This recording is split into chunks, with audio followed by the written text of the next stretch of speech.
You are listening to Catholic Family Podcast. The following are excerpts from the Glories of Mary, speaking on the Assumption of Mary by St Alphonsus de Liguouri, narrated by Thomas Zver. Discourse 7, on the Assumption of Mary. On this day the Church proposes to us to celebrate two solemn observances in honor of Mary. One, her happy departure from this earth, the other, her glorious Assumption into heaven. In the present discourse we shall speak of her departure from this earth, and in the next of her Assumption. How precious was the death of Mary! First, on the account of the special graces which attended it. Second, on account of the manner of it. Death being the punishment of sin, it would seem that the Divine Mother, all holy and exempt from every stain, should not be subject to death, nor suffer the same misfortune as the children of Adam, who are infected by the poison of sin. But God, wishing Mary in all things to be like to Jesus, required, as the Son had died, that the Mother should also die. And because he wished to give to the just an example of the blessed death prepared for them, he decreed that the Virgin should die, but by a sweet and happy death. Hence we will enter upon the consideration how precious was the death of Mary. First, on account of the special graces by which it was accompanied. Second, on account of the manner in which it took place. Point first. Three things rendered death bitter, namely attachment to earth, remorse for sin, and the uncertainty of salvation. But the death of Mary was entirely free from any such causes of bitterness, and was attended by many circumstances which rendered it precious and joyful. She died as she had always lived, entirely detached from all earthly things. She died in the most perfect peace of conscience. She died in the certainty of eternal glory. And in the first place, there is no doubt that attachment to the goods of earth renders death of the worldly bitter and miserable. As the Holy Spirit says, O death, how bitter is the remembrance of thee to a man that hath peace in his possessions. But because the saints died detached from the things of the world, their death is not bitter, but sweet, lovely, and precious. Or, as St Bernard explains, it is worth being purchased at any price. Blessed are the dead who die in the Lord. Who are they that being dead die? Precisely those happy souls that pass into eternity, already detached and as it were, dead to all affections for terrestrial things, having found in God alone their every good, as St Francis of Assisi, who exclaimed, My God and my all. But what soul was ever more detached from the things of the world, and more united to God, than the beautiful soul of Mary? She was indeed entirely detached from her parents, since at the age of 3, when children are most dependent on their parents, and have the greatest need of their assistance, Mary with so great resolution left them, and went to shut herself up in the temple to attend to the things of God. She was detached from riches, contented to live always poor, and supporting herself with the labors of her hands. She was detached from honors, loving a humble and abject life, although queenly honor belonged to her, for she traced her descent from the kings of Israel. The Virgin herself revealed to St. Elizabeth, a Benedictine nun, that when she was left in the temple by her parents, she resolved in her heart to have no other father, and to love no other good but God. St. John saw Mary represented in that woman clothed with the sun, who held the moon under her feet. And there appeared a great wonder in heaven, a woman clothed with the sun, and the moon under her feet. Interpreters explain the moon to signify the goods of this earth, that are uncertain and change as the moon does. All these goods Mary never had in her heart, but always despised them and kept them under her feet, living in this world as a solitary turtle dove in a desert, placing her affection on no earthly thing, so that it was said of her, The voice of the turtle is heard in our land. And again, who is she that goeth up by the desert? Whence Rupert says, Thou hast gone up by the desert, that is, having a solitary soul. Mary, then, having always lived entirely detached from the things of earth, and only united to God, not bitter, but very sweet and dear to her was death, which united her more closely to God, by the eternal bonds of paradise. Secondly, peace of conscience renders the death of the just precious. The sins committed in life are those worms that most torment and gnaw the heart of poor dying sinners, who, about to be presented at the divine tribunal, see themselves at that moment surrounded by their sins, which terrify them, and pursue them with cries, as St. Bernard says, We are thy works, we will not desert thee. Certainly Mary could not be afflicted in death by any remorse of conscience, for she was always holy, always pure, and always free from every shade of actual and original sin. Hence it was said of her, Thou art all fair, O my love, and there is not a spot in thee. As soon as she had the use of reason, that is, from the first moment of her immaculate conception in the womb of St. Anne, from that time she began with all her powers to love her God, and thus she continued to do, ever advancing more in perfection and love through her whole life. All her thoughts, her desires, her affections were wholly given to God. Not a word, not a motion, not a glance of the eye, not a breath of hers that was not for God and for His glory, never departing one step, nor separating herself for one moment from the divine love. Ah, In the happy hour of her death, how did all the lovely virtues which she practiced during her life surround her blessed bed? That faith so constant, that affectionate confidence in God, that patience so strong in the midst of sufferings, that humility in the midst of so many privileges, that modesty, that meekness, that compassion for souls, that zeal for the divine glory, and above all, that perfect charity towards God, with that entire uniformity to the divine will. All in a word thronged around her, and consoling her said, "We are thy works. We will not desert thee. O Lady and Mother, we are all children of thy loving heart. Now that thou art leaving this miserable life, we will not leave thee. We also will go to attend thee, and honor thee in paradise, where, by our means, thou wilt be crowned Queen of all men, and of all the angels." In the third place, the certainty of eternal salvation renders death sweet. Death is called a passage, since through death we pass from this short life to life eternal. And as the dread is great of those who die in doubt of their salvation, and who approach the solemn moment with just fear of passing into an eternal death, thus, on the other hand, very great is the joy of the saints at the end of life, hoping with some security to go and possess God in heaven. A nun of the order of St. Teresa, when the physician announced to her that death was near, was so full of joy that she said to him, "And how does it happen, sir, that you tell me this good news, and ask no fee for it?" St. Lawrence Justinian, being at the point of death, and seeing his friends weeping around him, said to them, "Away, away with your tears. This is no time for tears. Go elsewhere to weep. If you will remain with me, you must rejoice, as I rejoiced in seeing the gate of paradise open to unite me with my God." And thus also a St. Peter of Alcantara, and St. Louis of Gonzaga, and so many other saints, on hearing that death was at hand, burst forth into exclamations of joy and gladness. And yet they were not certain of the divine favor, nor secure of their own sanctity, as Mary was secure of hers. But what joy must the Divine Mother have felt in learning that her death was at hand, she who had the fullest security of enjoying the divine favor, especially after the angel Gabriel had assured her that she was full of grace and already possessed God. "Hail, full of grace, the Lord is with thee. Thou hast found grace." And well did she herself know that her heart was burning continually with divine love, so that, as St. Bernardine de Bustis says, Mary, by a singular grace not granted to any other saint, loved and was always actually occupied in loving God every moment of her life, and so ardently that, as St. Bernard says, it required a perpetual miracle to preserve her life in the midst of such burning flames. It was before said of Mary in the sacred canticles, "Who is she that goeth up by the desert as a pillar of smoke, of aromatical spices, of myrrh and frankincense, and of all the powders of the perfumer?" Her entire mortification was prefigured in the myrrh, her fervent prayers were signified by the incense, and all her holy virtues united to her perfect charity towards God, kindled in her a flame so great that her holy soul, wholly devoted to and consumed by divine love, arose continually to God as a pillar of smoke that on all sides breathed sweet odor. "As a pillar of smoke, O Blessed Lady," wrote Rupert, "thou hast breathed forth a sweet odor to the Most High." And Eustachius still more strongly expresses it, "A pillar of smoke, because burning interiorly as a holocaust with the flame of divine love, she sent forth a most sweet odor. As the loving Virgin lived, such she died. As the divine love gave her life, so it gave her death. For she died, as the holy doctors and fathers of the Church generally affirm, of no other infirmity than pure love. For St. Alphonsus says that Mary either ought not to die, or only die of love." Second point. But let us now see what were the circumstances of her happy death. After the ascension of Jesus Christ, Mary remained on earth to attend to the propagation of the faith. Hence the disciples of Jesus had recourse to her, and she resolved their doubts, comforted them in their persecutions, and encouraged them to labor for the divine glory and for the salvation of the souls redeemed by her Son.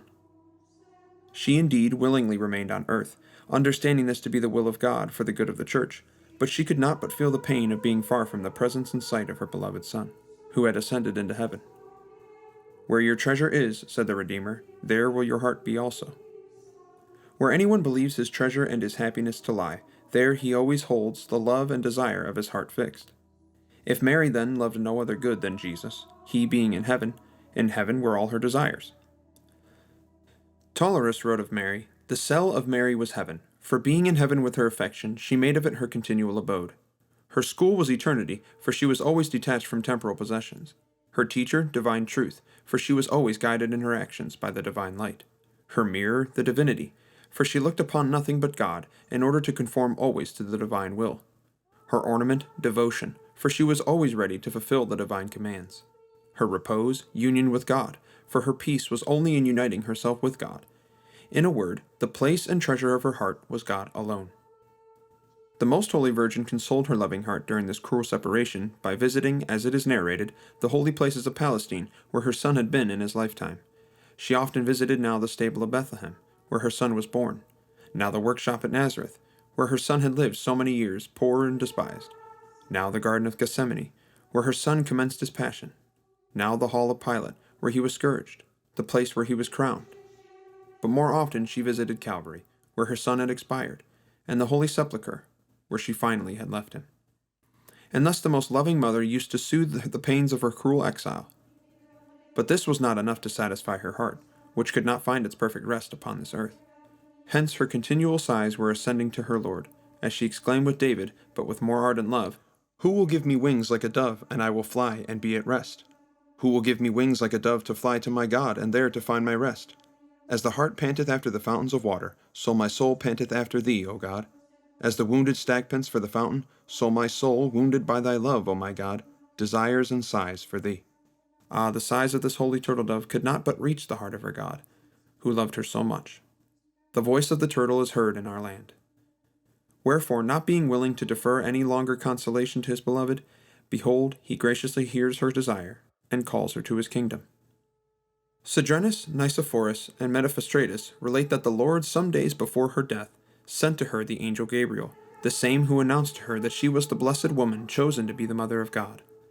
"My lady and queen," said the angel to her, "God has already graciously heard thy holy desires, and he has sent me to tell thee to prepare to leave the earth, for he wishes thee with him in paradise.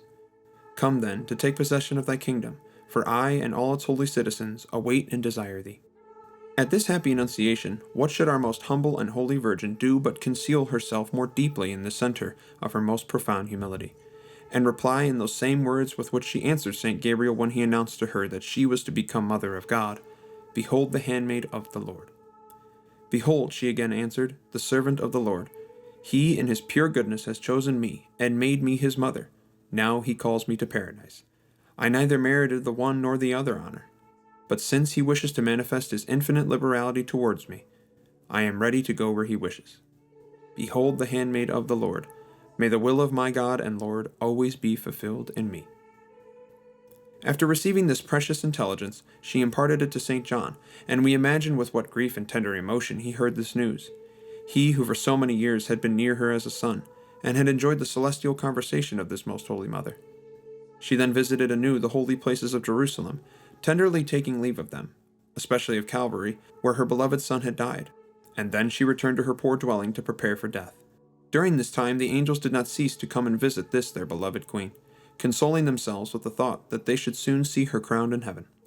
Many authors assert that before she died, by a divine miracle, the apostles and also some of the disciples came from the different places where they were dispersed, and all assembled in the apartment of Mary, and that when she saw all these her dear children united together in her presence, she thus addressed them: "My dear children, for love of you and to help you, my son left me on this earth. But now the holy faith is spread throughout the world. Already the fruit of the divine seed is grown up. Hence my divine Son, seeing that my assistance was no longer needed upon the earth, and compassionating me for the pain of separation, has graciously heard my desire to depart from this life, and go to see him in glory. If I leave you, my heart does not leave you. I will carry with me the great love I bear you, and it shall always remain with me. I'm going to paradise to pray for you." At these sad tidings, who can realize how great were the tears and lamentations of these holy disciples, knowing that they were shortly to be separated from their mother? Then they all in tears exclaimed, "Then, O Mary, thou wilt leave us.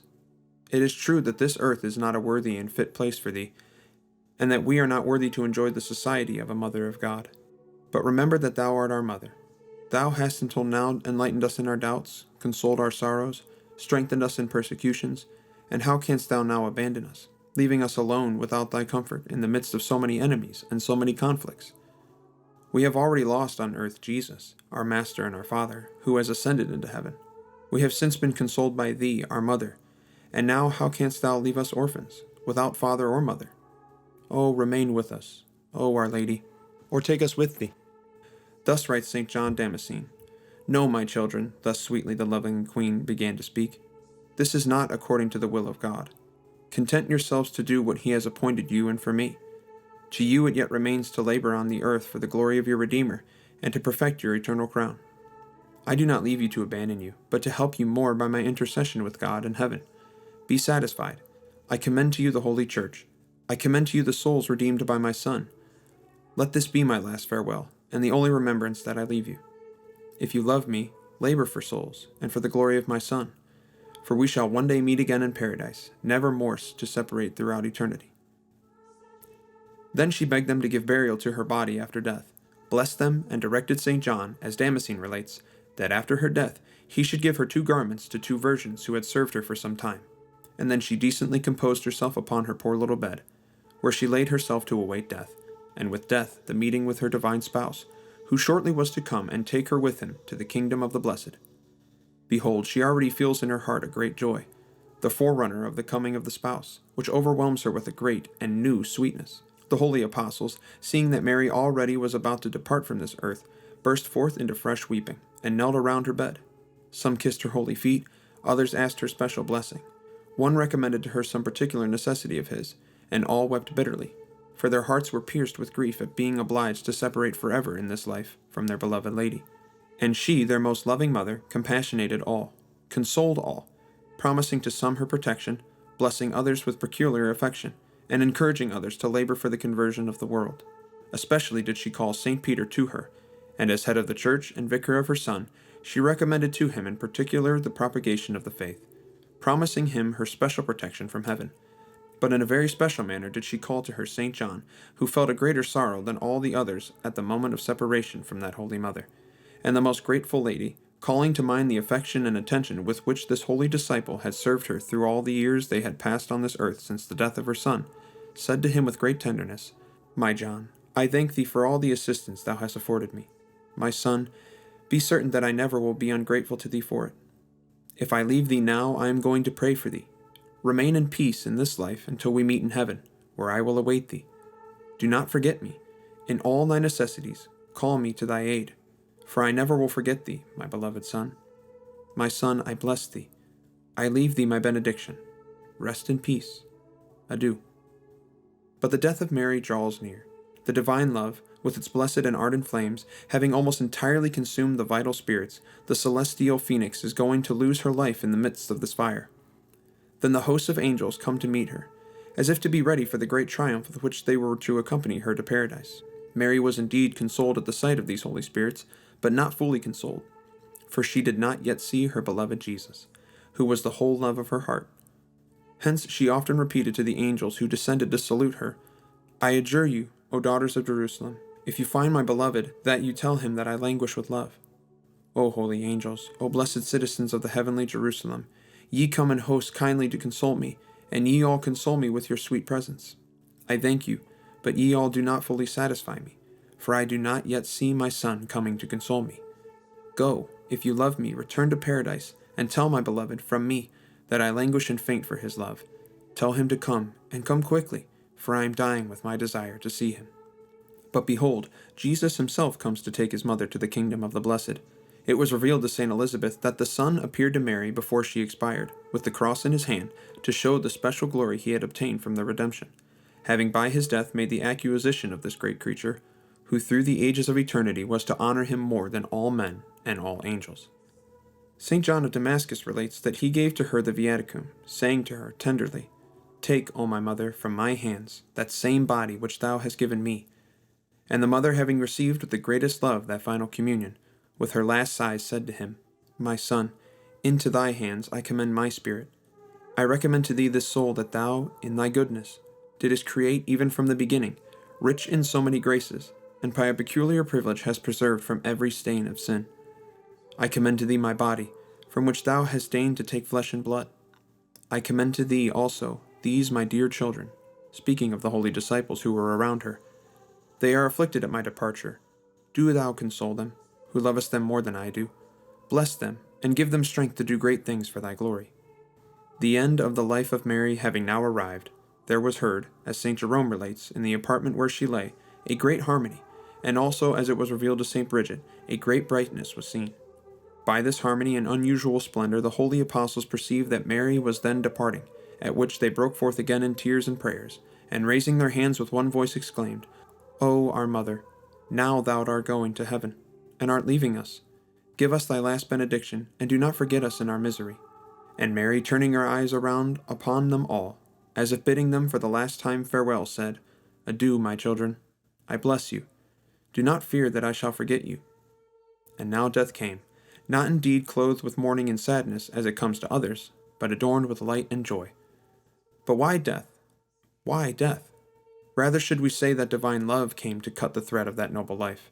And as a lamp before going out, her life, amid these last flickerings, flashed forth more brightly, and then expired.